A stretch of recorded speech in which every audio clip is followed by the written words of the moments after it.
Assalamualaikum warahmatullahi wabarakatuh. Waalaikumsalam warahmatullahi wabarakatuh. Bismillahirrahmanirrahim. Alhamdulillahirabbil alamin. Assalatu wassalamu ala Rasulillah anbiya wal mursalin sayyidina Muhammad wa ala alihi wa sahbihi ajmain.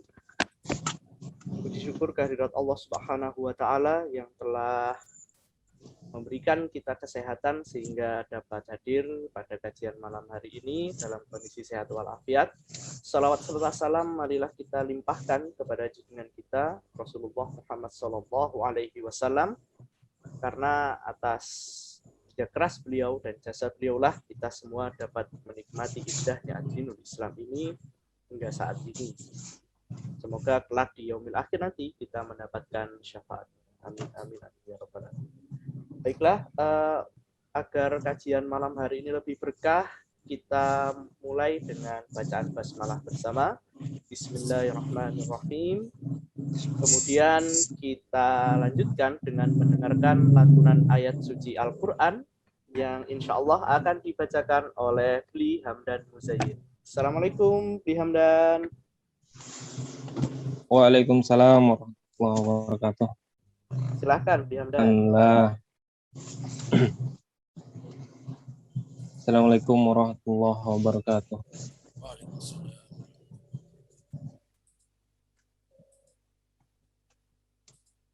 A'udzu billahi minasy syaithanir rajim. Bismillahirrahmanirrahim.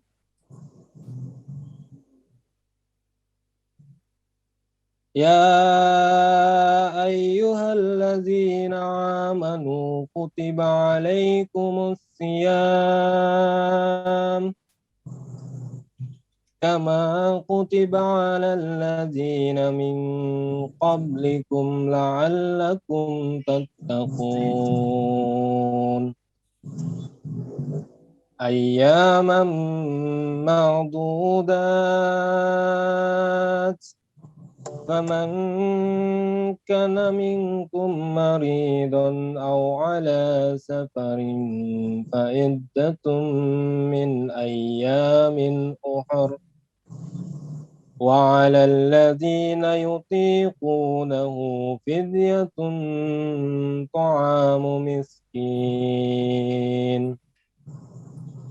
فمن تطوع خيرا فهو خير له وأن تصوموا خير لكم إن كنتم تعلمون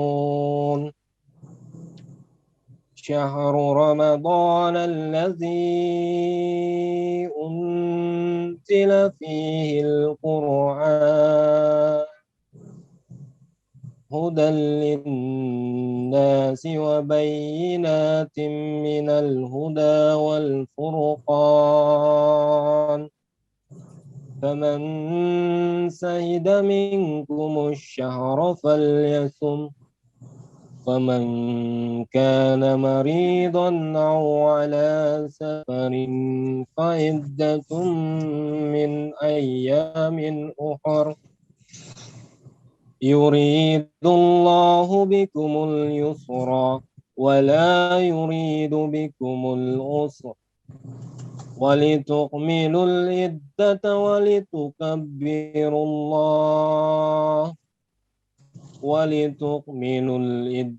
ولتكبروا الله على ما هداكم ولعلكم تشكرون.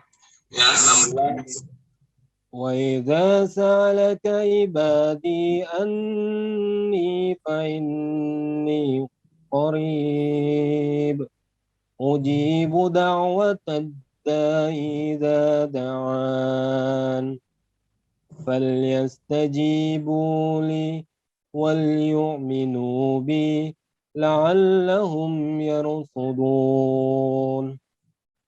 Sadaqallahul azim. Assalamualaikum warahmatullahi wabarakatuh. Waalaikumsalam warahmatullahi wabarakatuh. Terima kasih banyak Bli Hamdan Muzayyin. Itulah tadi pembacaan ayat suci Al-Quran ya. oleh Bli Hamdan Muzahin. Insya Allah semoga bisa menambah keimanan kita kepada Allah Subhanahu wa Ta'ala. Baik, selanjutnya kita beranjak menuju acara inti. Tapi sebelum itu kami ingin memperkenalkan moderator kita pada malam hari ini, yaitu Ustadz Nur Asyur. Beliau adalah ini ya, dai yang sudah kondang ya di Wali Cukup Kondang. Beliau juga Dewan Syariah Dompet Sosial Madani, dan juga beliau konselor rumah tangga. Jadi bagi para peserta sekalian, jika memiliki masalah rumah tangga ini bisa berkonsultasi ini kepada Ustadz Nur Asyur. Baik, kita sapa beliau. Wassalamualaikum Ustadz Nur Asyur. Mohon maaf Ustadz, masih mute suaranya Ustadz. Waalaikumsalam warahmatullahi wabarakatuh. Baik. Insya Allah sehat ya Ustadz ya kabarnya. Alhamdulillah, alhamdulillah. Alhamdulillah. Silakan Ustadz. Ya. Ini sudah mulai Mas Ilham. Apa masih perkenalan dulu? Iya Ustadz, silakan. Silakan. Insya Allah Ustadz yang memandu kajian malam hari ini. Oke. Alhamdulillah, tak kira ada perkenalan. Alhamdulillah. Alhamdulillahirabbil alamin wa bihi nasta'inu ala umuri dunya waddin. Wassalatu wassalamu ala rasulina Mustafa Muhammadin sallallahu alaihi wasallam wa ala alihi wa ashabihi wa man tabi'ahu bi ihsanin ila yaumiddin. Allahumma inna nas'aluka ilman nafi'a wa rizqan thayyiba wa amalan mutaqabbala. Amin.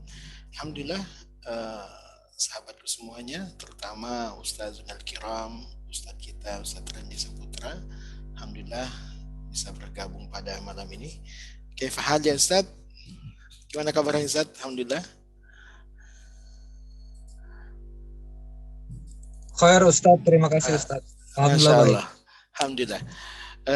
Baiklah, pada malam ini kita akan mengangkat satu tema yang luar biasa ya, cukup menarik bagi kita.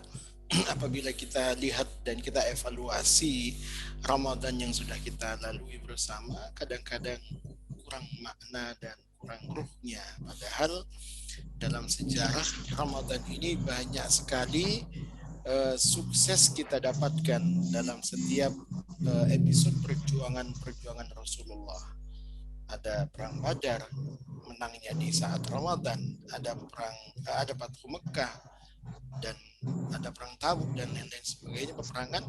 Tapi kesan Ramadan kita itu kadang-kadang Ramadan itu bulan luyu, bulan yang dimana kita banyak istirahat, sehingga ba'da zuhur itu kadang-kadang masjid bukan ramai oleh kajian tetapi ramai oleh ngoroknya kita tidur gitu ya. Yang seolah sebuah kewajiban itu. Nah, ini kita akan menggali bagaimana agar Ramadan kita produktif. Tapi sebelumnya saya perkenalkan Ustaz kita, Ustaz Randi Saputra. Beliau ini ya terkenalnya sih pendiri dan pengasuh Masjid Berkah Box ya. Masya Allah, berkat Ustaz Randi ini di Bali ini, Masya Allah Ustaz, banyak sekali komunitas yang mengikuti jejak Ustadz gitu. Ya, jadi luar biasa Ustadz, sampai kita itu ada majlis taklim, ada yang nabung jubah, ada grup nabung jubah nasi bungkus Jumat Berkah gitu. Banyak sekali pernah kita kumpulkan semua ya, beberapa selain DSM ya, beberapa komunitas yang membagi-bagi nasi box di hari Jumat itu luar biasa, dari pribadi, dari majlis taklim. Nah, ini Ustadz Randy ini yang Masya Allah yang mengawali. Alhamdulillah, mungkin itu sebagai prolog bagaimana kiat Ramadan ini produktif dan berkah. Falyatafadhal masykuran kepada Ustadz Randy. Silakan Ustadz. Baik. A'udzubillahi minasyaitonirrajim. Bismillahirrahmanirrahim. Assalamualaikum warahmatullahi wabarakatuh. Waalaikumsalam warahmatullahi wabarakatuh. Ustadz Nur dan kawan-kawan, apakah suara saya bisa terdengar dengan baik? Alhamdulillah Ustadz. Mantap Ustadz. Ya. Bismillahirrahmanirrahim. Ini saya pertama-tama mohon maaf di jadwal manajemen tertera saya mulai bicara jam 8:30 malam. Mungkin kesalahan perhitungan wita dan wip ya. Jadi saya masih di dekat pintu tol nih, sebetulnya sebentar lagi akan dapat studio yang nyaman. Jadi saya izin ini live-nya dari kendaraan. Ya, saya izin live-nya dari kendaraan. Masya Allah. Mudah-mudahan tidak mengurangi kekhusyuan kita belajar ya.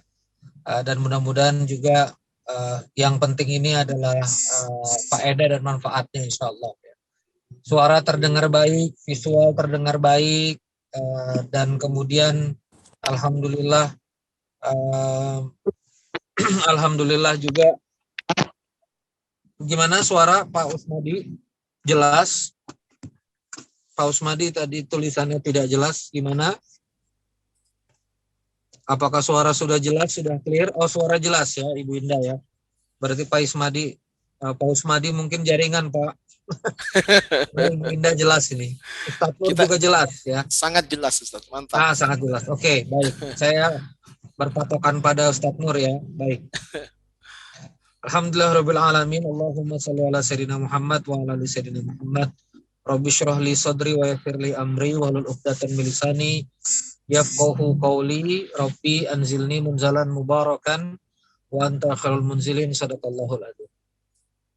Kawan-kawan keluarga besar DSM, jejaring DSM, Dompet Sosial Madani, wabil khusus guru kita semua Ustadz Nur dan kawan-kawan yang semoga dicintai oleh Allah Subhanahu wa taala. Malam hari ini saya berbahagia sekali bisa menyapa kawan-kawan semua dalam majelis ini, Masya Allah, terkait dengan bagaimana kita tetap produktif pada saat Ramadan. Kalau saya berbicara tentang produktif di bulan Ramadan ini, saya ingin kita berpikirnya sedikit robbani, artinya yang namanya produktif itu ibadah kita juga produktif, waktu kita juga penuh berkah. Jadi dalam kesempatan kali ini mudah-mudahan kita tidak membentur-benturkan antara ibadah itu nanti dengan produktivitas waktu produktivitas pekerjaan kita di bulan Ramadan.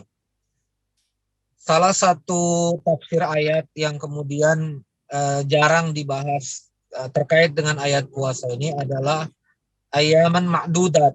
Ya. Kalimat ma'dudat di sini sebetulnya adalah tafsir lainnya selain hari-hari yang ditentukan adalah hari-hari yang berbatas. Ya. Jadi kalau dia sesuatu yang berbatas, misalnya diskon, promo, cuma berlaku 3 hari, maka kita harus berfokus pada 3 hari itu. Ya. Penawaran ini hanya berlaku dalam 10 hari, maka kita harus berfokus pada 10 hari itu. Ayaman ma'dudat ini adalah hari-hari yang memang terbatas. Terbatas apa? Di mana memang hari-hari itu yang kemudian Allah Subhanahu wa taala memberikan banyak penawaran. Satu ayat dibaca sama dengan kita kemudian mengkhatamkan 1 juz Al-Quran, lalu kemudian ibadah sunnah ditulis ibadah wajib, lalu kemudian yang wajib dikali lipatkan, sedekah dikali lipatkan, dan seterusnya. Maka bagaimana kemudian kita menghadapi Ramadan agar produktif adalah kita harus mengetahui nilainya. Ya. Kita harus mengetahui nilainya. Kalau orang menambang emas, biasanya emas itu secara natural dia bergabung dengan tembaga, copper. Ya. Makanya kalau misalnya ngobrol sama teman-teman di Freeport, itu pasti yang diambil 2. Tembaga, chopper, dan emas, aurum. Secara alami mereka ini dekat, berdua. Dan kalau misalnya kita lihat tembaga itu bukan yang berkilauan. Ya. Yang berkilauan itu emas. Dulu orang itu buang-buang tembaga karena ngerasa ini tembaga nggak ada nilainya. Tapi kemudian setelah orang mengetahui bahwa yang di dekat tembaga biasanya emas, maka kemudian orang mulai menghargai tembaga. Ya. Dan akhirnya tembaga ikut ditambang. Jadi kapan sebetulnya orang mulai menghargai si tembaga itu? Ketika dia tahu nilainya. Ya, ketika dia tahu nilai pengikutnya, yaitu yang mengikuti adalah si emas ini. Sama seperti di bulan Ramadan. Kenapa kita buang-buang hari Ramadan? Tidak produktif karena kita menganggap bahwa Ramadan ini nggak ada nilainya. Maka pertama ini adalah kita harus ngerti dulu nilainya seperti apa. Lalu berikutnya, mengapa kemudian terkadang di Ramadan ini tidak produktif? Sebetulnya kalau kita terbiasa dengan manajemen hidup Rasulullah di hari-hari selain Ramadan, maka di Ramadan itu tinggal memanen saja. Sebetulnya tidak ada yang berubah. Sebagai contoh begini, siklus hidup Rasulullah SAW itu sebetulnya dibahas oleh para alim ulama start dari maghrib. Jadi Rasulullah maghrib itu sudah kemudian menuju bilik rumah istri yang kemudian jadwal pada malam itu makan malam, maghrib, isya, makan malam, lalu kemudian ba'da isya Rasulullah tidak berbincang-bincang, Rasulullah kembali ke bilik. Sampai kemudian setengah malam atau 2/3 malam atau dikurangi sedikit lagi, maka tema dari maghrib sampai tengah malam adalah tema internal rumah tangga dan istirahat. Jadi kalau kita bicara tentang produktivitas diri, kita merefer dulu pada jalan hidupnya Rasulullah ini. Maka di hari-hari biasa, baik di bulan Ramadan ya, maupun tidak di bulan Ramadan, ini siklusnya standar begini. Maka di malam harinya itu Rasulullah bangun qiyamul lail, dan itu di bulan Ramadan lebih panjang lagi. Sampai kemudian subuh, bahkan subuh sampai syuruk. Ini adalah waktu untuk zikir, waktu kemudian untuk kontemplatif. Ya. Kapan kemudian dunia diurus? Nah, ini gampang sebetulnya. Kapan kemudian dunia diurus? Kapan kemudian urusan-urusan kita, walaupun kita di filantropi, saya juga di filantropi, berkah box, kapan kita ngurusin yang begitu-begitu? Syuruk sampai asar. Ya. Jadi beberapa kegiatan Rasulullah syuruk sampai duha itu karena kegiatan utama Rasulullah adalah mendidik, maka Rasulullah mendidik di Masjid Nabawi. Setelah zuhur kadang-kadang Rasulullah inspeksi ke pasar Madinah, zuhur sampai asar. Tapi terkadang Rasulullah juga memanjangkan ta'limnya sampai asar. Ya. Jadi betul-betul zuhur sampai asar itu waktu optimum kita bekerja. Ba'da asar kembali Rasulullah bangun pertemuan dengan para sahabat. Mengunjungi para sahabat, bersilaturahim dengan para sahabat, ya, berkunjung ke tempat sahabat yang akikah dan seterusnya, itu ba'da asar, dan masuk lagi maghrib. Tadi saya lupa di siang hari ada Khalilullah tidur sedikit jelang zuhur sekitar jam 11 siang. Nah, jamaah yang dimuliakan Allah Subhanahu wa taala, jadi ini di Ramadan tinggal kita lakukan berulang saja dengan penambahan. Ba'da isya ada tarawih, ya. Lalu kemudian qiyamul Ramadan, mungkin ditambah sedikit ngajinya. Tapi kemudian pagi, yang namanya memang pagi itu kerja, gitu kan? Kenapa kemudian Ramadan ini nggak produktif? Karena setelah subuh tidur. Setelah subuh tidur itu tidak ada tuntunannya, ya. Bahkan kunci kemiskinan, pintu kemelaratan, pintu kesulitan adalah tidur setelah subuh. Jadi di luar bulan Ramadan dan di bulan Ramadan pun tidak boleh tidur setelah subuh, ya. Jadi setelah subuh itu bangun dan syuruk itu dihantam habis untuk aktivitas produktif. Kalau ngantuk kapan tidurnya? Jelang zuhur, Khalilullah. 10:30 boleh, jam 11 boleh, 11:30 boleh. Bahkan Rasulullah nggak panjang-panjang, sudah cukup segar. Ya, setelah itu langsung ba'da zuhur aktivitas lagi. Ya. Maka kunci-kuncinya adalah di bulan Ramadan, ya, tarawih tidur cepat. Ya. Habis tarawih tidur cepat. Ini juga banyak kebiasaan. Terlalu banyak makan setelah tarawih. Sebelum tarawih makan, habis tarawih makan lagi, badan berat, ya kan? Perut bekerja berat, pagi sahur makan lagi, habis subuh pusing, ngantuk, tidur. Nanti baru bangun jam 8, setengah 9. Ini sebetulnya jebakan yang merusak Ramadan jadi nggak produktif. Jadi Ramadan dipersalahkan. Ramadan jadi nggak produktif, dan bahkan beberapa perusahaan ya menggeser waktu jam masuknya dari jam 7 misalnya, atau dari jam 8 digeser jam 9 karena bulan puasa. Karena menganggap tidur lagi. Ya. Makanya kalau DSM punya kantor bulan Ramadan, jadinya jam 6 pagi aja masuknya. Jadi gak ada yang tidur. Kan pasti sahur.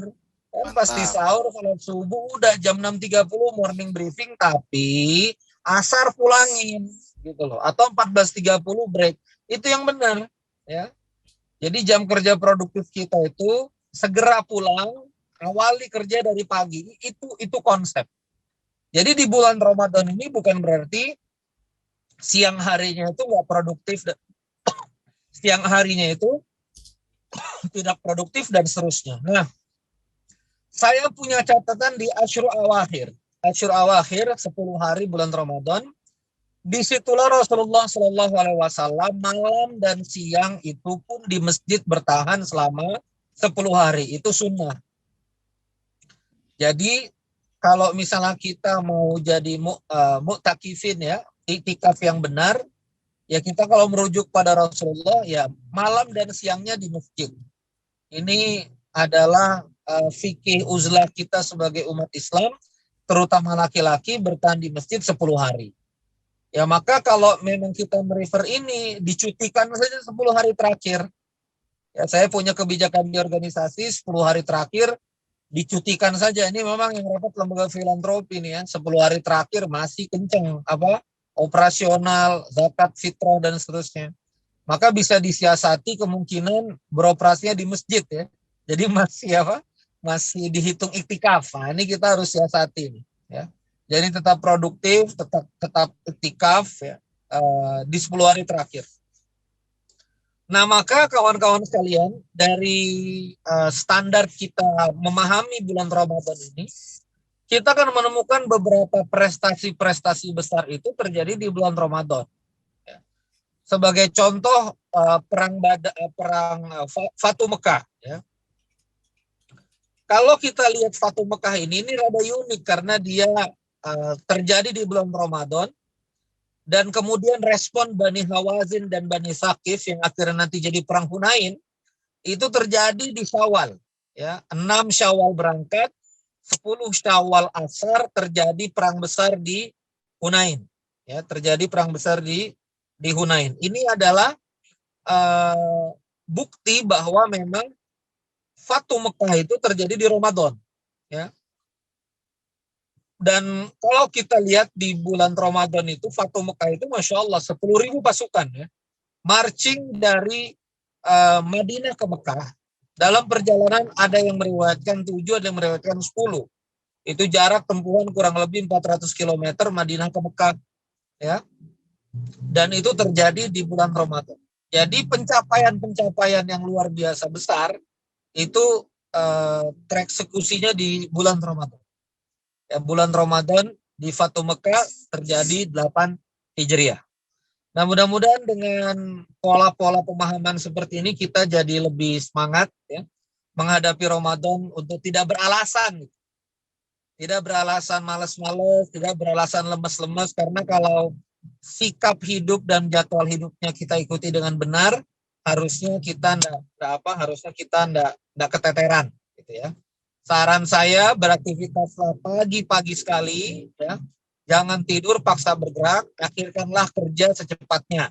Ya, kalau bisa asar itu udah tuntas, jadi kemudian bisa kembali berbuka bersama keluarga, gather bersama keluarga. Saya rasa demikian, terima kasih. Wassalamualaikum warahmatullahi wabarakatuh. Waalaikumsalam warahmatullahi wabarakatuh. Masya Allah. Luar biasa ya, singkat, padat, Masya Allah. Luar biasa dari apa yang disampaikan beliau tadi. Ini cukup mudah sebenarnya ya. Kalau siklus hidupnya Rasulullah itu kita ikuti, nggak terkejut dengan suasana Ramadan. Tapi saya tertarik dengan Qailulah yang disebut oleh Ustaz Randy tadi itu. Ini kita kalau Ramadan Ustaz bukan Qailulah Ustaz. Kalau Qailulah kan dari kata-kata qalil ya, sedikit. Kalau kita itu apa ya namanya kalau Ramadan ya? Kalau Qailulah ke 30 menit, kita 3 jam tidurnya. Ya ini masalah. Yang kedua, tidur ba'da subuh ini masalah besar ya, bukan juga pada kesehatan, tapi apa kata beliau tadi itu, ini banyak sekali mudaratnya. Nah, rekan-rekan semuanya, dari catatan-catatan singkat kita dengan beliau ini, banyak hal yang mesti kita gali dari apa yang beliau sampaikan. Saya persilahkan kepada partisipan ya, atau audiens yang bergabung pada malam ini. Ya, mudah-mudahan meskipun di kendaraan beliau masih bisa konsen ya untuk mendengarkan pertanyaan-pertanyaan kita. Ya, silakan rekan-rekan semuanya, sahabat semuanya yang saat ini bersama untuk menyampaikan baik di kolom chat atau langsung dengan angkat raise hand, dengan angkat tangan, saya persilakan.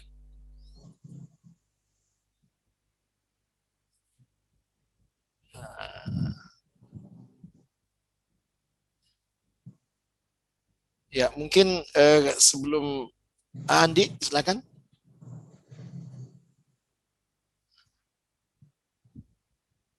Pak Andi Krisna, ada pertanyaan? Assalamualaikum warahmatullahi wabarakatuh. Waalaikumsalam warahmatullahi. Pak Randy. Ya, Pak Andi. Kemarin dapat salam dari Mas Kamil, dulu teman di Lembaga Dakwah Kampus. Oh, Mas Kamil, ya. Dari ITB ya? Ya, ITB Lingkungan 2003. Masya Allah. Mas Kamil Teknik Lingkungan 2003 ya. Hampir hafal Ustaz ya. Ya Ustaz, ini mewakili teman-teman dan saya secara pribadi sebagai pegiatan Rofi memang terutama teman-teman yang ini di lembaga amal zakat ya, ini puncak-puncaknya di 10 hari terakhir ya, bahkan beberapa kerjasama justru berlangsung di 10 hari terakhir. Nah ini sementara kita sendiri bukan berbasis masjid ya, tapi berbasis di lingkungan luar masjid atau di kantor begitu.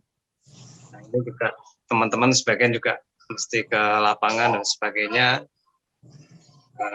menyalurkan ya, amanah umat ya. Nah ini bagaimana menjaga istiqomahan ya dalam beramal di Ramadan juga ya tidak terlalu lelah juga gitu ya. Satu sisi seperti zakat fitrah itu justru di hari-hari terakhir ya, dan juga cukup menyita. Ya mungkin saran dari Ustadz Randy juga motivasi buat teman-teman seperti apa. Jazakallah khair. Ya, foto Ustadz, langsung Ustadz. Saya ini menjawabnya hati-hati nih, karena kalau kita ini kan pakai fikih dakwah dan fikih aulawiyat ya. Ada fikih kedisinian, ada fikih waqi'iyah, kekinian gitu. Fikih realitanya kayak apa. Tapi saya pertama ingin mengomentari dulu terkait dengan bagaimana idealnya. Jadi sekali lagi saya izin kita berbicara tentang bagaimana idealnya. Antum di DSM dan kami di Berkabox, kita sama-sama satu wilayah nih. Satu wilayah garapan kalau di negara ini menyebut kita sebagai third sector NGO, non-government organization yang helping government. Jadi memang tugas kita ini sebetulnya kalau di hukum positif negara ini lagi bantu negara menyelesaikan masalah negara gitu ya. Karena harusnya yang bayar pendidikan, bayar orang sulit, bayar fakir miskin, kasih tunjangan itu kan negara kan. Tapi karena memang kita ini memang masyarakat yang baik hati, negara pun kita bantu ya. Tapi saya ingin berbicara ideal dulu. Idealnya begini ya. Kalau kita bicara literatur zakat, itu sebetulnya tidak ada urusan sama bulan Ramadan. Mohon maaf ini. Tidak ada urusan sama peak time di bulan Ramadan. Mungkin peak time sedekah iya. Sekali lagi ya, peak time sedekah iya. Karena orang di bulan Ramadan itu sangat ingin bersedekah. Ada zakat fitrah itu di bulan Ramadan. Tetapi kalau kita bicara terkait dengan pasar yang sangat besar di zakat, yaitu namanya Baitul Mal, itu dia jatuh atas haul gitu kan. Saya juga nggak tahu tiba-tiba di negeri ini semua haul itu kompak Ramadan. Ini ilmu dari mana gitu. Makanya saya mati-matian ngajarin pengusaha, haulmu itu nggak usah haul di Ramadan karena ini rusak juga Pak. Rusaknya kenapa? Kita kadang-kadang di bulan Ramadan ini sama pemberi manfaat ya, donatur. Ini kita disuruh realisasi maksimal di Ramadan. Itu numpuk itu, realisasi luar biasa di Ramadan dapat itu. Tapi antum harus ingat bahwa fakir miskin itu juga ingin bertahan hidup di luar bulan Ramadan. Ada 11 bulan yang lain. Gitu kan? Masya Allah. Makanya Pak, kalau dilihat berkabok sini, kami tuh cuma punya sekitar 5.000 donatur ya. Karena ini live bersama antum, jadi aneh sebut aja kami karyawan 3, nggak punya kantor, paling saya sama istri, lalu kemudian sama staf itu bertiga di yayasan, admin, itu alhamdulillah sudah 1 juta nasi box ya. 1 juta nasi box, 10.000 rupiah 1 tahun 4 bulan ini sekitar 10 miliar. Ini masih kecil ini. Performanya karena kita nggak pernah ngiklan, kita nggak pakai FB Ads, IG Ads, jarang marketing juga. Yang kami lakukan adalah gimana kemudian mendidik donatur ini konstan. Ya. Pokoknya gimana caranya donasi ini setiap Jumat, kemudian mereka bisa transfer terus, dan izinkan kami merealisasikan juga konstan. Makanya kalau ada satu masjid sudah dapat 40 box, insya Allah 40 box. Ya sudah hampir 300 hari pengiriman lebih, dapat 40 box itu di Sleman ya, karena Sleman dapur 1, dia dapur yang paling tua gitu. Kemudian kami buka di Balikpapan dapur 2, dapur 3 Makassar, dan dapur 4 sekarang di Pontianak. Nah, maka sebetulnya pada titik ideal sebetulnya kita tidak akan terlalu repot kalau memang jamaah ini atau donatur ini udah kita didik dengan baik, ya. Terutama untuk realisasi baitul mal, realisasi zakat mal ya ke lembaga zakat. Jadi kita spare program ini tidak numpuk di Ramadan, atau kita edukasi para donatur ya, kecuali zakat fitrah, untuk kemudian energi dari Ramadan ini kita split di hari-hari atau bulan-bulan yang lain. Itu jawaban ideal, Pak. Ini namanya juga anak muda kan, idealnya begini gitu. Tapi kemudian jawaban kekiniannya ya pastilah Allah Subhanahu wa taala akan memberikan kita banyak. Kalau ulama berbicaranya kias ya. Ada perang lagi sholat khauf ya. Pada saat memang itu kondisinya perang, lalu situasinya juga sholatnya bergantian dan seterusnya. Nah, dari kias-kias seperti ini ya, dari kias-kias seperti ini, termasuk juga dari kias-kias apa?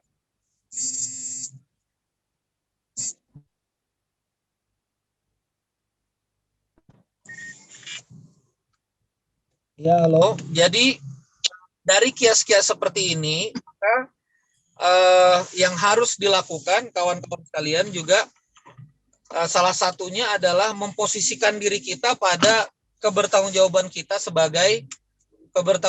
kita sebagai amil.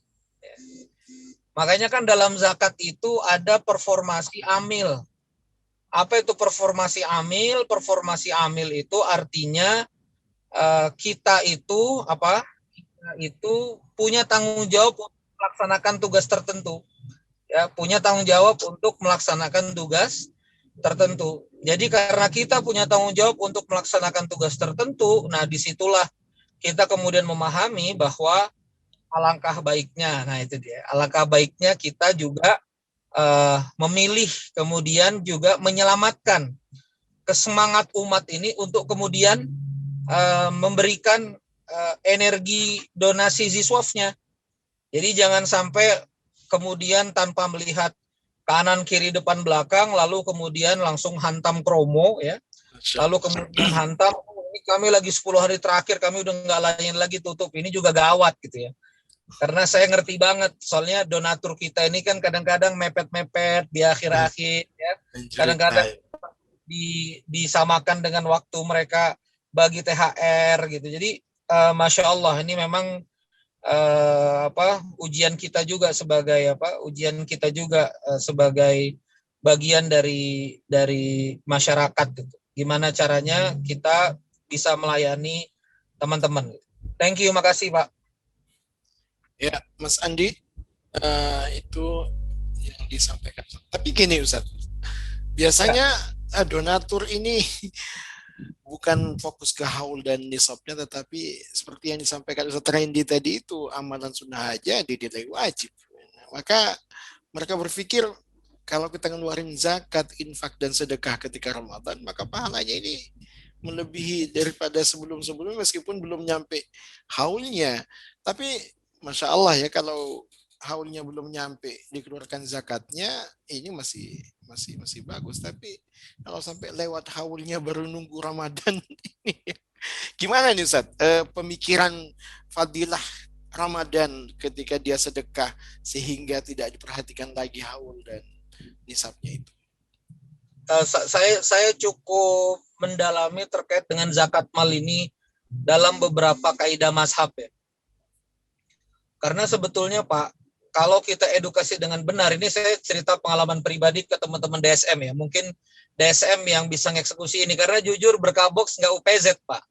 Jadi Berkabox tidak UPZ Basnas, jadi banyak yang mau bayar zakat ke kami tolak gitu. Karena kami belum punya regulasinya dan secara kelembagaan juga belum punya kompetensi untuk terima zakat. Jadi gini, kalau sebetulnya kita merujuk pada zakat mal, itu kan adalah beban pada harta lancar.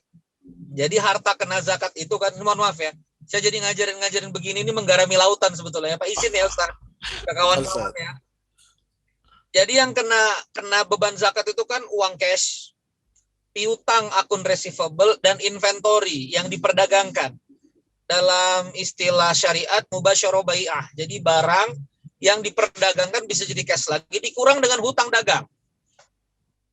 Jadi saya ketemu sebuah perusahaan Pak, believe it or not, itu beban harta zakatnya, cashnya, inventory-nya udah kita buka balance sheet, lalu kemudian piutangnya, AR-nya, itu jumlahnya 10 miliaran.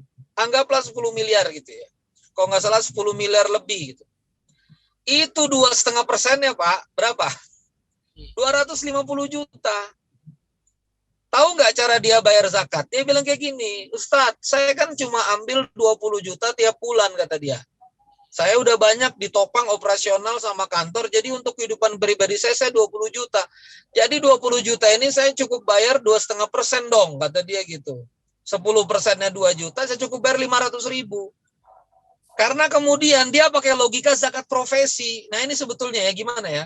Zakat profesi ini kan keputusan Yusuf Qaradawi, ulama yang luar biasa, Syekh Yusuf Qaradawi, supaya bayarnya zakat mal 2,5%, tapi ditunaikannya seperti dapat hasil panen untuk karyawan.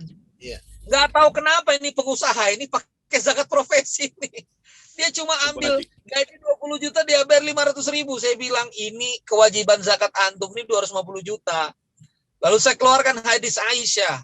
Harta zakat itu adalah milik Allah. Kalau misalnya kamu nggak tunaikan, merusak harta yang halal. Takut dia. Dia bilang, aku mau bayar ini. Aku mau bayar Deren 250 juta. Ini lucu juga nih ya. Begitu dia bilang mau bayar, saya bilang, ntar dulu nih berapa tahun nih begini nggak dibayar ini. Ini ada hutang zakat. Begitu kan? Ini kapan kamu punya perusahaan dengan modal kerja lebih dari 20 dinar. 20 dinar itu 85 gram emas, 1 dinar 4,25 gram. Akhirnya dia cerita, ini kira-kira 8 tahun yang lalu. Kami coret Pak, dia utang sama Allah Subhanahu wa taala 3 miliar. Ini lihat nih. Jadi kalau kita ketemu big fish begini, dan hebatnya Pak, dia ngomong, aku akan tunaikan. Perhatikan ini, aku akan tunaikan. Dan begitu saya bilang, ya udah nih, ada beberapa lembaga zakat. Dia bilang, Ren, bisa nggak pakai lembaga? Nah ini tantangan bagi DSM. Bisa nggak saya buat yayasan sendiri, saya buat lembaga sendiri, saya mau bagi-bagi sendiri lah 8 asnaf. Nah ini tantangan kita nih sebagai lembaga filantropi, gimana supaya 3M ini datang. Nah maka dari itu kawan-kawan sekalian, di titik haul dan nisab itu sebetulnya didik saja sesuai dengan term dan jadwalnya. Memang ulama memperbolehkan memajukan haul. Jadi misalnya haulnya nanti jatuh-jatuhnya Zulhijjah, ya udah deh di Ramadan aja, itu dipersilakan. Tapi memundurkan haul itu enggak boleh gitu loh. Dan ini harus kita edukasi umat bahwa fakir miskin ini 8 asnaf ini beroperasinya ini kan setiap bulan gitu loh. Nah, ini yang sebetulnya yang saya ingin sharing kepada kawan-kawannya, terutama di filantropi terkait dengan zakat mal ini, karena kalau kita hantam zakat profesi, lagi pula di zakat profesi ini kan ada ikhtilaf ya, ketika dia memang gaji 10 juta lalu habis gak pernah ngumpul. mereka tidak pernah menabung setara nisab. Mereka tidak pernah punya tabungan sampai 85 juta. Itu ikhtilaf ulama. Apakah dia kena zakat mal atau enggak gitu. Makanya pengen gitu rasanya kalau DSM sudah UPZ ini coba diserang tuh pengusaha-pengusaha yang punya inventory gede-gede, apalagi perusahaan properti jualan gede-gede, apalagi dia retail jualan banyak perintilan ini itu. Coba Pak, itu inventory itu beban zakat itu. Gimana caranya kita bisa edukasi mereka?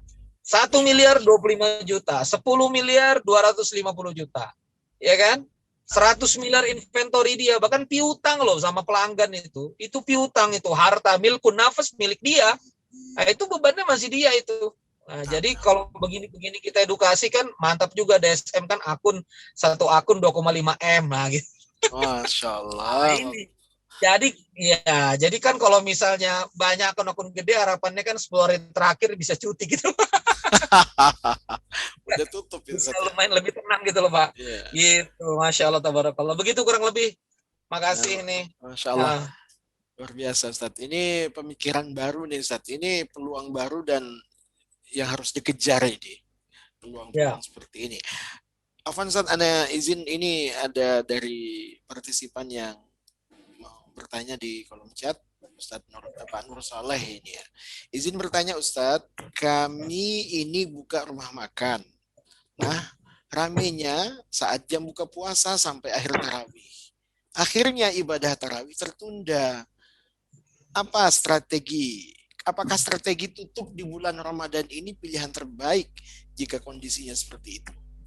Gimana Pak? Kurang kedengaran Pak Nur, boleh diulangi? Ya, kami buka rumah makan. Buka rumah makan. Ramenya pada saat jam buka puasa sampai akhir tarawih. Oke. Akhirnya ibadah tarawih tertunda. Ya. Apakah strategi tutup di bulan Ramadan itu pilihan terbaik kalau begitu kondisinya? A'udzubillahi minasyaitonirrajim. Bismillahirrahmanirrahim. Yang saya pernah baca fatwanya itu adalah membuka layanan makan di waktu puasanya. Itu harus tutup. Ya. Jadi alangkah baiknya yang punya usaha kuliner, saran saya ini ikhtilaf, memang ulama macam-macam perbedaan pendapat, tapi waktu puasa tidak menyediakan makan. Dan alangkah baiknya mulai buka itu di asar, ya di asar start untuk menyediakan makanan.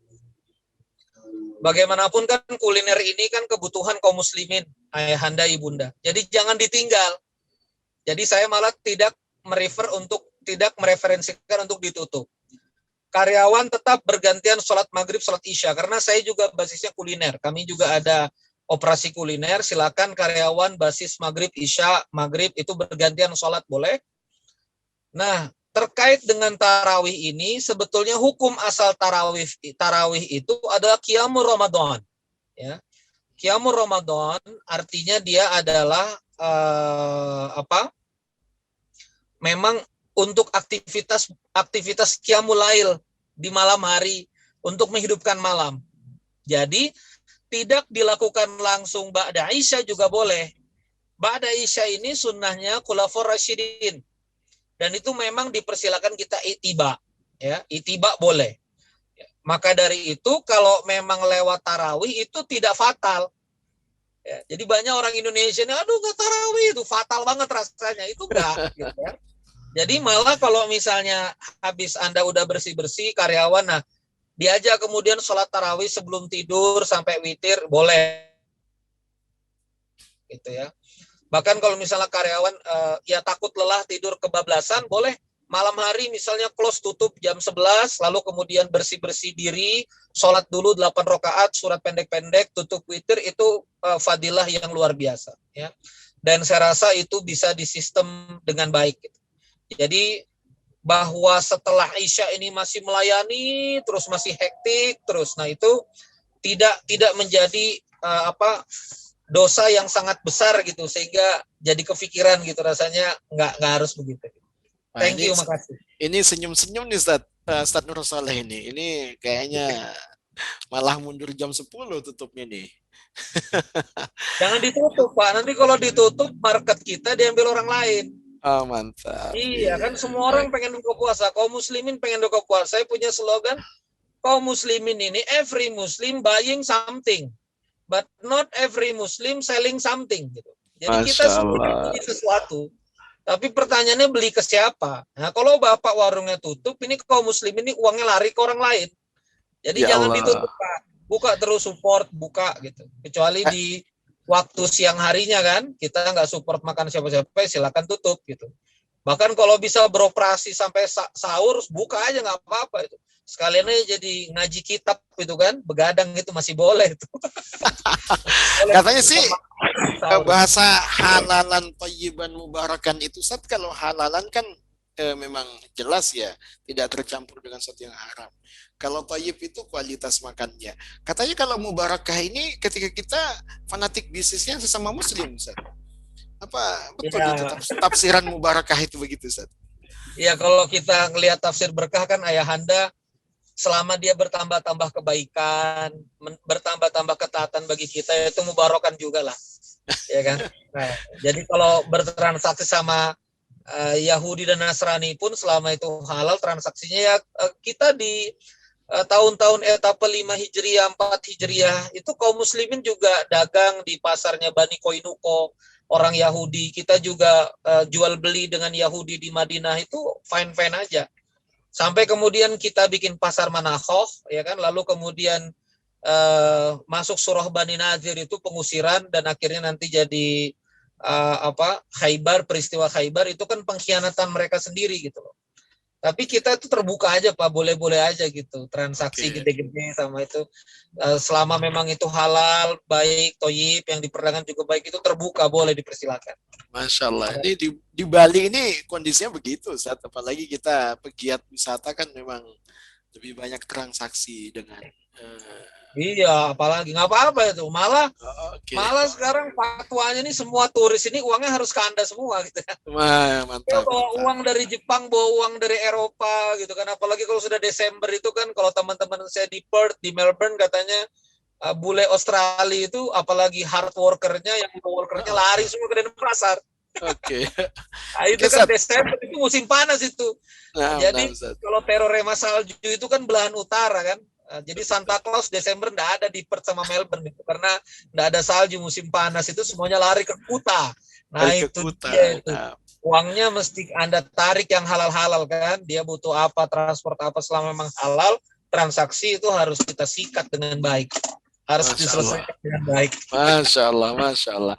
Afwan Zat, ini lanjut ke pertanyaan berikutnya Zat. Ini kolom chat ini. Ya. Izin bertanya Ustadz, kemungkinan Ramadan masih masa pandemi membuat aktivitas kegiatan di masjid dalam mengisi Ramadan pasti dibatasi. Lalu bagaimana membuat suasana keluarga sehingga Ramadan lebih hangat? Ya ini memang tugas kepala keluarganya ya. Tugas ayahanda mulai banyak belajar tarhib ya. Namun sebetulnya sekarang itu fasilitas sudah bagus Pak. Saya pernah ngelihat satu perusahaan, ini perusahaan sih ya, tapi sebetulnya bisa diterapkan di keluarga. Itu setiap pagi dia putar YouTube-nya guru kami Kiai Lukman. Jadi kan Kiai Lukman live di Subuh Menggapai Keberkahan setiap pagi di Munzalan Mubarakan Pontianak. Itu live Pak, live terus setiap pagi di perusahaannya. Jadi anak-anak setiap pagi nonton SMK wajib, nanti buat resume dan seterusnya. Jadi saya rasa ini masalah sistem aja sih. Kalau kita bisa sistemkan dengan baik, ini insya Allah juga khusyuk juga. Saya termasuk yang Ramadan tahun lalu di Balikpapan. Ya hari-hari saya ngaji YouTube tuh. Ngaji tafsir, tadabur YouTube. Pokoknya YouTube Ustadz yang bagus-bagus tuh saya habisin gitu. Khusyuk juga akhirnya gitu kan. Walaupun di rumah gitu ya. Tapi insya Allah tinggal masalah kita mau program apa gitu. Itu aja sih Pak, insya Allah. Oke. Ya Ustadz. Lanjut Ustadz. Mohon maaf ini lagi 3 pertanyaan nih Ustadz. Boleh. Ustadz, apakah boleh bayar zakat fitrah melalui transfer? Bukan memberi beras. Mohon dijelaskan terkait niat sholat jika tidak dilafalkan. Apakah langsung angkat tangan Allahu Akbar tanpa niat atau dengan niat dalam hati? Ini Mas Pak Rahmat Budi. Baik, Bismillahirrahmanirrahim. Ayahanda, dalam kaidah kita bicara fikih ini kaidahnya luas. Saya di Masjid Berkah Box ngangkat satu Dewan Syariah Ustadz Reza. Ini lulusan Ahqaf Yaman. Masya Allah. Alhamdulillah pernah digontor juga. Jadi Ustadz, kalau begini gimana? Dia buka Maktabah Syamilah. Oh jadi begini Ustadz Randy, kalau mazhab Hambali berpendapat begini. Hanafi berpendapat begini. Syafi'iyah dan Malikiyah berpendapat begini. Jadi terkait dengan hal-hal yang detail begini, saya rasa Dewan Syariah DSM lebih tepat menjawab. Beliau menjawab ini. Jadi jangan saya yang entah dari mana jawab yang fikih yang begini. Intinya begini, Bapak Ibu sekalian, ya. Mau dia dengan beras yakin boleh, mau dia dengan transfer kalau memang ketemu pendapat fikihnya yang menguatkan boleh. Yang penting bergerak, Pak. Sekarang umat ini penyakitnya nyala-nyalahin terus berhenti. Ya kan? Ini kemarin lagi rame tentang enggak boleh tuh nasi box, kalau Berkah Box ngumpulin 10.000 terus kemudian mengoperasikan sendiri. Kami memang dari segi legal itu mengoperasikan ke mitra, catatan keuangan kami masuk 10.000, 9.000 sekian kita transfer ke catering. Dikejar lagi, tapi kan cateringnya juga punya Berkah Box. Saya bilang, kalau Berkah Box ini kemudian bayar ke restoran, bisa nggak 10.000 paper pack, nasinya dibungkus, lauknya 3, ada nggak yang mau ngerjain 10.000? Antum jangan ribut-ribut yang nggak substansial. Oh ini harus orang lain yang mengerjakan. Mau orang lain yang mengerjakan, kalau maling yang maling aja Pak, bisa kickback, ya kan? Bisa pembayaran habis itu minta kickback lagi, orang-orang yayasan bisa Pak. Maling is maling, udahlah. Kalau pejuang umat lah. Jadi kadang-kadang kita ini bicara yang nggak substansial. Maka ketika rame-rame debat fikih itu, Berkah Box juga lumayan diserang. Saya bilang, kau buka itu, kita udah umumkan di grup donatur, kami bagi kemana saja, kau buka sendiri itu isinya apa. Ya, nasinya, ini foto produk kita, cek foto produknya sama nggak ada yang kita bagi, kita berani di compete Pak. Orang bingung pakai paper packnya aja bungkusnya udah 1.850, pakai mika ganda, nasinya dibungkus, ada ayam, ada mie, ada sayur, ada sendok plastik, 10.000, how come, gimana? Nah baru kau komen gitu, mau nggak ngerjain 10.000 begini, kau pun nggak mau ngerjain. Jadi kadang-kadang kita berdebat fikih ini Pak, nggak selesai, akhirnya nggak ngapa-ngapain. Ini saya lagi buat program Vidya. Ya mohon maaf nih ya, saya harus ngomong kemana-mana dulu, biar kita ngerti spiritnya. Ada program Vidya, lalu kemudian Ustadz saya nggak berpuasa udah dari 2 tahun yang lalu, saya hamil menyusui. Syafi'i itu nggak boleh Pak. Syafi'i itu kalau dia hamil menyusui, mau khawatir dirinya atau anaknya, tetap harus diganti puasa, nggak boleh bayar pakai Vidya. Nah tapi ada keputusan bahwa kalau sakitnya permanen itu boleh Vidya. Nah si ibu ini bingung Pak, apalagi orang Indonesia, habis hamil menyusui hamil lagi. Benar nggak Bu? Hamil, menyusui, hamil lagi, hamil, menyusui, hamil lagi. Ada donatur saya Pak, 8 tahun nggak bisa puasa Ramadan. Allah. Kalau hamil puasa pusing, kalau nyusuin puasa air ASI nggak keluar pusing, bayi nangis-nangis. Masya Allah, tabarakallah. Gimana kita kemudian dengan umat ini? Gimana kemudian keputusan kita dengan umat ini? Oh nanti Bu bayarnya di akhirat. Jangan Pak, berikan kabar gembira ke umat. Kasih pendapat yang lapang gitu loh. Menurut saya nggak bisa Pak. Kalau mohon maaf ya, kita Indonesia katanya Syafi'iyah misalnya gitu ya. Oke, kita Syafi'iyah. Kalau merujuk mazhab Syafi'i itu tidak boleh wakaf uang. Dosa semua itu. Pondok Salafi yang buka wakaf uang, Pondok Wahdah Islamiyah yang buka wakaf uang. Lalu kemudian Muhammadiyah yang buka wakaf uang, NU yang buka wakaf uang. Wakaf uang untuk nanti dijadikan pondok, wakaf uang untuk jadi tanah, itu Syafi'i mengharamkan. Nggak boleh Pak Syafi'i, karena Syafi'i cuma boleh wakful zat. Wakful zat, bendanya yang diwakafkan. Siapa yang memperbolehkan ini? Kalau tidak salah Malikiyah. Malikiyah itu memperbolehkan. Satu-satunya ulama mazhab yang memperbolehkan uang dikumpulkan jadikan barang wakaf. Tapi hari ini Pak, semuanya wakaf uang. Wallahi. Aneh 10.000-an Pak. Ini Masjid Berkah Box mau 1 miliar. Ini wakaf uang. 10.000-an, 30.000-an. Masya Allah, tabarakallah. Jadi gini loh maksudnya. Kadang-kadang saya suka Yang benar dong Ustadz, antum mazhabnya yang benar, jangan pindah-pindah. Saya bilang, nah ini kadang-kadang nggak ngaji aja gitu. Jadi ya Allah ya Robbi, satu hal, mudahkan umat Pak, mudahkan umat, kasih umat kabar gembira gitu ya. Termasuk misalnya melafalkan tidak melafalkan. Ya gimana? Ada pendapat kuat juga, ada melafalkan, ada yang tidak melafalkan. Yang mana yang rajih saja, yang menurut antum nyaman gitu. Nah, yang betul-betul tidak boleh itu enggak sholat. Nah itu aja udah. Ya kan, kalau masih melafalkan niat tidak melafalkan niat ikhtilaf, tapi kalau udah nggak sholat itu benar-benar salah udah sholatnya. Ya, maka saya mendorong ini kita beri umat ini kabar gembira lah. Ya, kalau hutang zakat boleh dicicil gitu, kasih kabar gembira lah ya. Jadi mereka ini yang penting uangnya keluar dulu gitu loh. Ustadz, saya mau bayar fidyah, nggak mau lewat berkabok, saya kasih makan sendiri boleh, yang penting dia kasih makan, jangan persulit gitu loh. Ustadz, saya mau ini, boleh, pokoknya gimana umat ini bisa diarahkan, dia, ya gitulah ya, teman-teman pasti paham gitu. Thank you, makasih Ustadz, mohon maaf ini. Masya Allah, yang penting hatu burhanakum in kuntum shadiqin. Nah itu dia, saya memang menggarami lautan, Ustadz Nur lebih. Ya, yang penting kita punya alasan selesai, mau alasan siapapun gitu. Jadi memang fikih muqaranah, fikih perbandingan ini lagi hit Ustaz. Meskipun banyak yang ini ya, yang merasa terganggu gitu. Oke Ustaz, Ana lanjut kepada ini pertanyaan Ibu Indah ini. Masya Allah, ini ibu-ibu harus diutamakan ini. Soalnya paling Ramadan paling sibuk. Kalau ada orang yang hutang kepada kami dengan nominal yang sudah mencapai nisab, sudah setahun belum dibayar, apakah kami juga yang harus membayar zakatnya?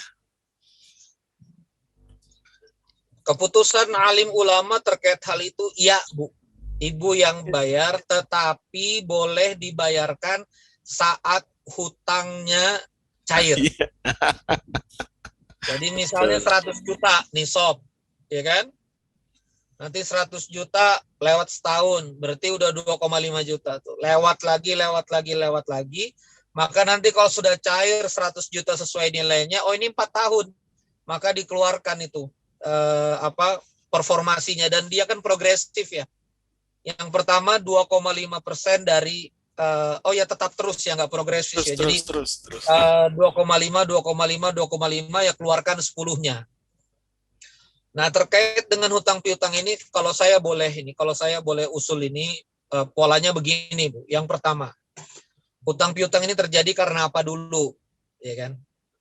Karena kadang-kadang ada saudara kita ini yang dia hutang piutang ini memang untuk hidup, ya, untuk sesar istrinya dan untuk apa? Dan memang kondisinya udah kita datangin, kita komunikasikan, ini orang susah, ya kan? Banyak kebutuhan dan seterusnya. Maka sebetulnya kalau dia berhutangnya itu begini polanya, ini masuknya gorimin. Ya. Gorimin ini sebetulnya dia masuk nisab zakat. Kalau memang ada kelapangan di hati ibu, ini kadang-kadang kan kita nungguin hutang ini kan kadang-kadang kan kita berpikirnya ini malah kepikiran terus tiap malam bayar enggak, maka alangkah baiknya diputihkan. Kalau misalnya segmennya begini, segmennya memang orang susah, putihkan Bu.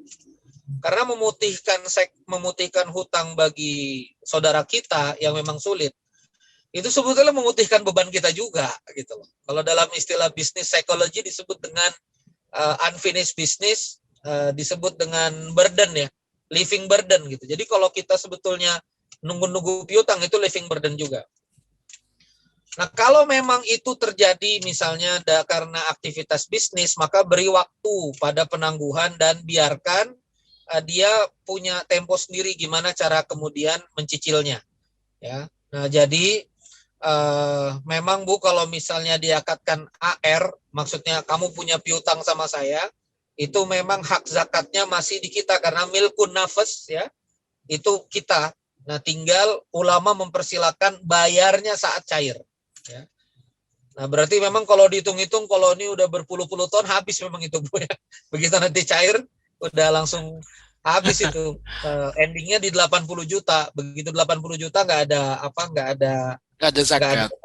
Nggak ada zakat. Kalau memang hartanya kurang ya, akumulatif kan. Piutang, cash, dan inventory, akumulatif gitu. Memang ini saya jujur Pak, ini juga berbagi dengan teman-teman DSM. Zakat mal, terutama zakat mal ini perlu turun konsultan, nggak bisa muzaki disuruh ngitung. Wallahi ya. Jadi jangan muzaki disuruh ngitung, karena di zaman kejayaan Islam juga petugas datang Pak nyatat, itu saya ketemu hadisnya itu. Makanya Jadi amil saya riwayatannya amil itu datang nyatat, ya. nyatat menginspeksi Pak, inspeksi harta. Kalau memang ini cuma 2,5% ya, tapi diinspeksi betul ternak berapa, ini berapa dan seterusnya. Jadi tidak bisa mereka yang hitung sih, jadi salah persepsi gitu, ketukar-tukar sama zakat profesi yang tadi. Posisi pengusaha tapi gaya bayar zakat profesi ini canggih betul, ini memang ngambil fikih. Yang bahaya itu Ustaz, kalau zakat ditinggalkan malah sedekahnya yang banyak Ustaz. Ini yang justru ngitung-hitungnya yang nggak pas ketika ya ini yang sebetulnya kita juga edukasi mati-matian Pak, karena sholat sunnah 40 rakaat kalau nggak sholat subuh itu juga nggak sholat subuh, hadirin sekalian gitu loh. Karena nanti berbeda Pak. Ini ada memang yang nantang saya gitu, akhi aneh sedekah udah lebih gede daripada zakat. Satu, pernah dihitung nggak? Gitu dulu deh. Kadang-kadang dia GR Pak. Kadang-kadang dia GR, udah banyak sedekah, ntar dulu. Banyak pedagang yang inventorinya nggak masuk Pak. Jujur, ibu-ibu dagang baju, itu inventorinya bisa 3 miliar, bentuknya baju. Itu nggak pernah dihitung oleh ibu-ibu gitu loh. Teman-teman yang jualan di bengkel, nih saya punya teman-teman pengusaha 1-2 otomotif bengkel. Perintilan inventory untuk modifikasi mobil, motor, itu bisa 1,5 miliar Pak di toko. Dan itu mereka udah lunasin. Berarti itu kena beban zakat gitu loh. Nah, jadi kalau dikatakan sedekah saya jauh lebih besar, kadang-kadang cuma GR-GR doang Pak. Nah, makanya ini yang harus kita bahas ke teman-teman, bahwa yang namanya sholat 5 waktu dulu gitu kan, baru kemudian sholat sunnahnya. Percuma 40 rakaat sebelum subuhnya ada tidur, itu nggak ada nilainya sama sekali di sisi Allah gitu loh. Anda tinggalkan yang wajibnya, termasuk zakat. Karena zakat ini ya, mohon maaf ya, di infak itu kita masih debatable gitu. Boleh nggak kita ngambil operating, boleh nggak orang yang kemudian mengoperasikan dapat bagian. Tapi kalau di zakat itu 1/8 tuh amil, gitu kan. Bahkan dalam beberapa perspektif bisa lebih daripada itu. Itulah kenapa zakat ini perlu dipompa Pak, untuk nyelamatin teman-teman las juga gitu. Karena saya mengalami betul bahwa ketika kita melakukan pendekatan pada filantropi, ketika kita melakukan pendekatan pada amal soleh itu jadi rapi gitu loh. Maksudnya orang itu jadi senang bersedekah gitu. Saya ngerasain sendiri. Ketemu donatur yang 1 juta tiap hari Jumat, dia bilang semenjak ada Berkabox baru aneh 1 juta tiap Jumat, nggak tahu kenapa, seneng katanya, seneng ngelihat nasi diproduksi terus, jadi aneh seneng keluar 1 juta tiap Jumat. Jadi artinya pendekatan pada manajemen filantropi itu bikin uang itu ngalir. Nah sekarang gimana kemudian manajemen melakukan pendekatan perbaikan pada filantropi kalau orang-orang yang duduk di manajemen filantropi nggak bisa hidup gitu loh. Yang kerja di diskotik boleh digaji besar, manajernya nggak ada relawan. Mana ada diskotik relawan, Pak? Satpam relawan, manajer produksi diskotik relawan, manajer relation diskotik relawan, nggak ada. Kemaksiatan, tempat pelacuran, karaoke mesum, itu semuanya pakai karyawan. Mereka masuk nerakanya serius, wallahi. Mereka masuk nerakanya tuh serius. Mereka masuk nerakanya profesional, pakai meeting dan seterusnya. Hari ini umat mau masuk surga, masjid mau dirapikan, digaji dengan baik, manajernya digaji dengan baik, lembaga zakat ini dikelola oleh orang-orang yang dedicated, ribut setengah mati, ya kan? Makanya saya teriak-teriak ini di sosmed gitu kan, harus ada kita punya perhatian pada sayap dakwah itu untuk kemudian ada pendekatan dedicated, bukan waktu sisa. Sepakat, sangat sepakat. Mantap. Ini, Masya Allah, Ustaz, ini terakhir nih Ustaz, ini ya. Dari ada yang mau langsung, Ibu-Ibu? Sebelum saya bacakan pertanyaannya Pak Untung. Oke. Ustaz, dari Pak Untung Supardi. Izin bertanya Pak Ustaz.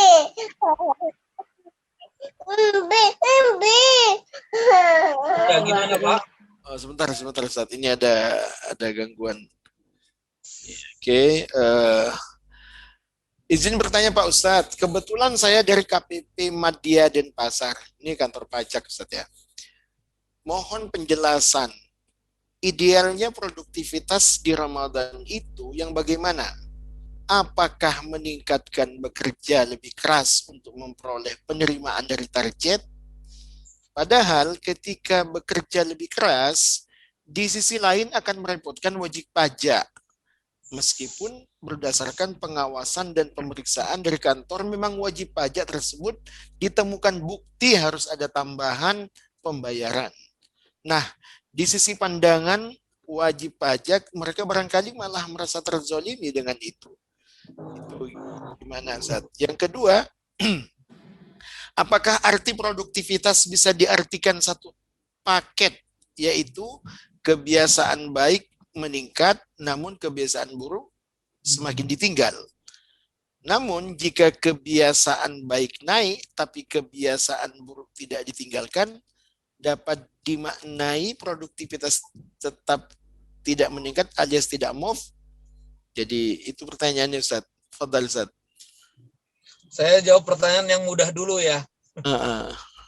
Kalau kita bicara produktivitas, kawan-kawan sekalian, entah kenapa. Gini Pak, saya itu sekarang sangat riset sekali gerakannya Kiai Lukman infak beras. Rasanya 3 tahun yang lalu masih 30 ton sebulan, Pak. 30 ton sebulan itu kalau 1 ton 15 juta ya. 30 ton berarti 15 juta kali 30. Berapa tuh? 100 jutaan ya? Bener ya? 105 tah? 30 juta dikali 15. 30, 45, ya 75 jutaan ya. Jadi saya menemani Kiai Lukman itu dari 75 juta Pak. 30 ton beras sebulan. Hari ini 721 ton beras, 7 miliar. Bahkan digabung sama Ziswaf masjidnya 9 miliar per bulan. Itu kalau kita ke Munzalan Pak, kita studi banding gimana caranya mereka fundraising. Jam 8 sampai jam 9, 400 karyawan belajar tahsin, belajar imla, belajar halako pagi, 8 sampai jam 9, tiap hari. Sore hari pada asar mereka belajar lagi. Jadi mereka kerja cuma 6 jam. Bahkan kepotong makan siang mereka kerja cuma 5 jam. Tapi hasilnya 9 miliar gitu loh. Makanya ada kawan juga nanya sama saya, Berkabox, gimana tuh Berkabox bisa 10 miliar 1 tahun 4 bulan ini? Satu pekannya, saya bilang di mana kantornya, berapa karyawannya, ngiklan enggak, dan saya bilang enggak ada ngiklan, lalu karyawannya juga cuma 3. Nah, saya akhirnya menemukan kebijaksanaan bahwa produktivitas ini masalah keberkahan gitu, masalah keberkahan activity kita gitu loh. Maka kami itu sesama muridnya Kiai Lukman dan harusnya semua muslim meyakini ini itu pada subuh tidak tidur, menjaga subuh berjamaah di masjid gitu loh. Jadi walaupun kita di lembaga filantropi, kadang-kadang kita ngomong dakwah bantu umat kita sendiri pun, mohon maaf nih ya, kadang-kadang kita sendiri pun hilang di saf-saf subuh, di sholat subuh pagi gitu loh. Jadi di mana perjuangan umatnya kalau kita subuh aja hilang, terus siang-siang kita ngomong zakat, infak, wakaf, dakwah, masjid, sementara subuh tadi itu kita hilang dari saf sholat di masjid gitu. Ini kan nestapa banget gitu. Kita ngomong dakwah, zisfaf, infak, tapi tahsin baca Quran kita berantakan ya. Lalu kemudian meniti hafal hadis sekedar arba'in saja juga kita berantakan. Ini yang kemudian kiai kami ingatkan kepada semua santri-santri di Munzalan, termasuk kami yang berada di luar lingkaran, untuk kemudian berpikir tentang produktivitas ini, tentang masalah keberkahan gitu. Jadi kalau dari saya pribadi, sekali lagi sesuai dengan apa yang saya sampaikan tadi di awal pembukaan, bahwa yang penting hak-hak ya, yang penting hak-hak waktunya ditunaikan. Pagi itu untuk kerja yang betul. Ini apa pula drama duha 12 rakaat hilang dari kantor 1,5 jam. Ini kan kadang-kadang jadi fitnah juga. Jam 9 hilang sampai jam 10:30 duha 12 rakaat sama ngaji, nggak waktunya Pak. Kalau mau kontemplatif malam. Kalau mau duha 12 rakaat pilih waktu yang aman, breakfast kah, cafe break kah, sehingga organisasi itu Anda available, reliable gitu. Tapi waktunya pulang, waktunya dengan anak, dengan istri, dengan anak, dengan istri. Ini saya ada terapi beberapa teman-teman pengusaha yang konsul dengan saya bilang, Mbak Daisha, close tuh forum-forum WA dan seterusnya. Alhamdulillah omsetnya bagus-bagus gitu loh. Dan nggak terganggu sama sekali. Jadi isu saya tentang produktivitas seperti itu. Terkait dengan pertanyaan Ayahanda dari KPP, saya termasuk orang yang sangat belajar tentang fiskal, pajak, karena bolak-balik juga ngisi di Kemenq, Pak. Saya juga pernah jadi CEO di Kekebusana, ngurusin faktur keluaran, faktur masukan, PPN, karena perusahaan kami PKP juga. Untuk hal ini saya nggak bisa bicara banyak, Pak. Tapi yang jelas, kalau memang ini diniatkan untuk menjaga arus kas negara, untuk menjaga stabilitas arus masuk negara, selama caranya baik, langkahnya memang prosedural, sesuai dengan hukum positif, silakan dilakukan sesuai prosedurnya saja. Baik di bulan Ramadan maupun tidak di luar Ramadan. Memang di bulan Ramadan, Pak, ada hadisnya itu. Ringankanlah budak-budakmu. Kita bisa mulai Syawal, Pak. Karena kalau pemeriksaan itu, saya sih nggak pernah Pak perusahaan kena periksa, tapi teman-teman saya ada yang kena periksa. Itu memang rada tegang, Pak. Jadi mudah-mudahan ini ada fadilah di teman-teman KPP ini, ya, ringankanlah beban. Nanti kita ngobrolnya di Syawal, Pak. Masya Allah. Begitu Pak, semangat buat teman-teman di KPP ini. Ya, Masya Allah. Demikian Pak Untung. Alhamdulillah. Makasih Ustaz. Insya Allah mungkin karena sudah gak ada lagi di kolom chat pertanyaan ya. Saya buka lagi untuk langsung. Bapak Ibu yang melakukan Allah. Saya rasa sudah cukup semuanya ya. Insya Allah demikian kajian kita malam ini. Jazakumullah Ustaz Randy Saputra, Masya Allah masih di mobil ini, Masya Allah. Ya nggak apa-apa. Masya Allah. Dari Ana Nur Asyur, Insya Allah ketemu di Bali Ustaz. Bisa amin. Ini landing Bali antigen atau PCR? Antigen cukup Ustaz. Antigen cukup, kalau antigen berangkat. Kan udah vaksin nggak usah antigen katanya, sudah cukup. Kalau udah vaksin nggak usah antigen. Iya, sertifikat vaksinnya udah bisa tuh. Rebutan nih di sini Jabodetabek vaksin masih berantrian. Kalau segera ke Bali lah. Saya rindu Bali, asli rindu Bali. Masya Allah. Kalau tenaga kayak DSM ini diprioritaskan Ustaz untuk divaksin. Karena mau jemput zakat soalnya. Oh iya, betul. Harus. Iya. Terima kasih Ustadz Nur dan kawan-kawan. Saya izin closing statement, boleh Ustadz? Ya, fadhal Ustadz, fadhal. Silakan Ustadz. A'udzubillahi minasyaitonirrajim. Bismillahirrahmanirrahim. Kawan-kawan sekalian, Islam ini kalau dikatakan sosialis itu juga enggak gitu ya. Walaupun kita zakat, pemerataan, semua boleh akses pendidikan, tapi kalau dikatakan sosialis, komunis kita enggak, karena kita masih menghargai hak privat. Jadi kita itu Islam, ketika Rasulullah ditanya, ya wahai Rasulullah, saya mau tentukan ini harga barang ini berapa, kata Rasulullah, biarkan pasar menentukan. Itu adalah dukungan syariat bagi mekanisme pasar menentukan harga komoditas yang nggak boleh ditimbun. Maka kita ada mekanisme pasar bebasnya. Maka dari itu dengan mekanisme syariat ekonomi yang terbuka untuk dagang begini, selalu akan tercipta orang kaya. Ini mohon maaf ya, selalu akan tercipta orang kaya. Dan selalu akan terjadi gap ekonomi, itu pasti. Gini rasio itu nggak usah dipaksa-paksa dideketin. Kita lihat Abdurrahman bin Auf segitu kayanya, ya lalu kemudian Abu Hurairah itu pernah pingsan loh Bapak Ibu. Abu Hurairah itu pernah pingsan kelaparan di Masjid Nabawi ngaji sama Rasulullah. Itu kan ekonomi gap yang jauh. Ya.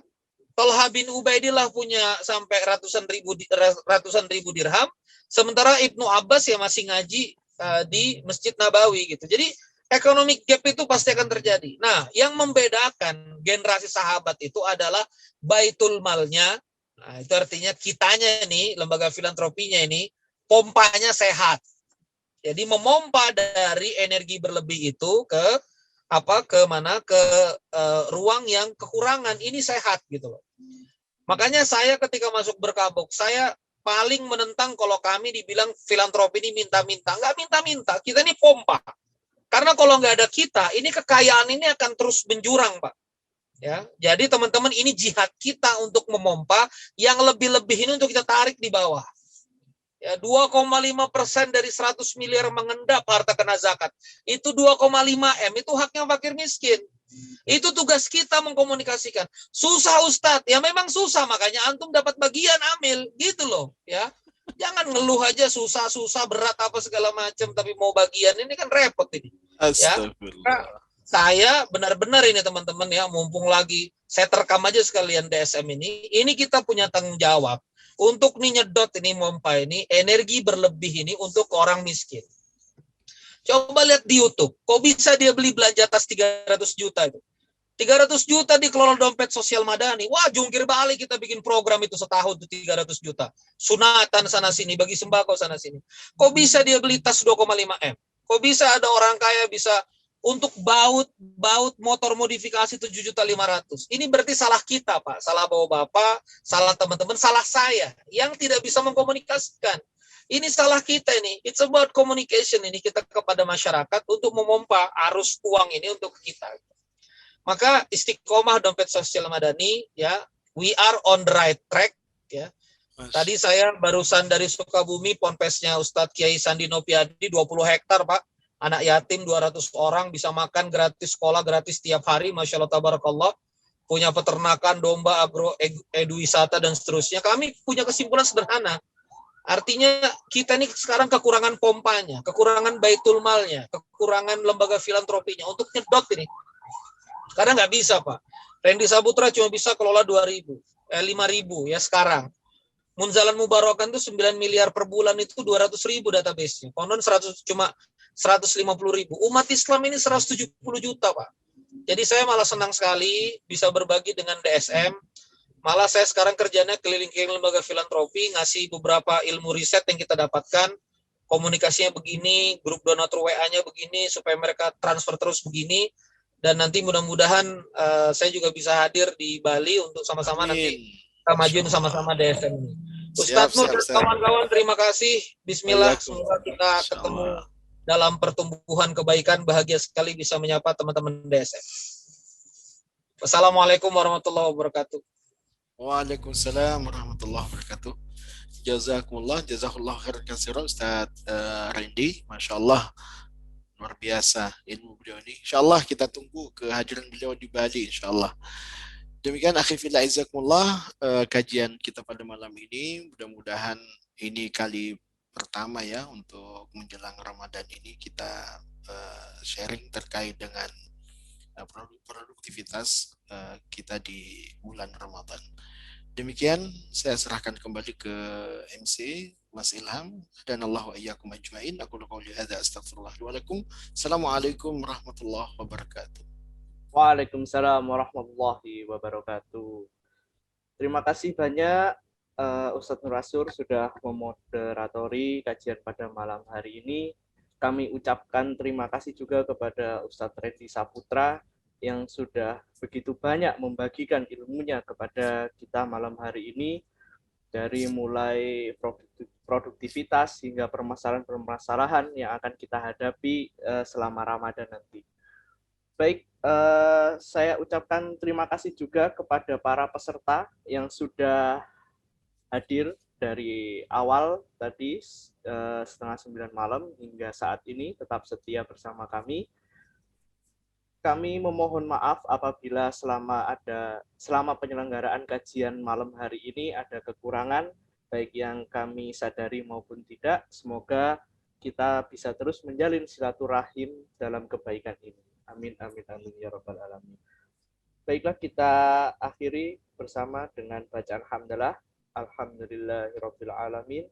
Istighfar, astaghfirullahaladzim, dan juga doa kafaratul majlis. Subhanakallahumma wa bihamdika asyhadu an la ilaha illa anta astaghfiruka wa atubu ilaik. Kurang lebihnya saya mohon maaf. Assalamualaikum warahmatullahi wabarakatuh.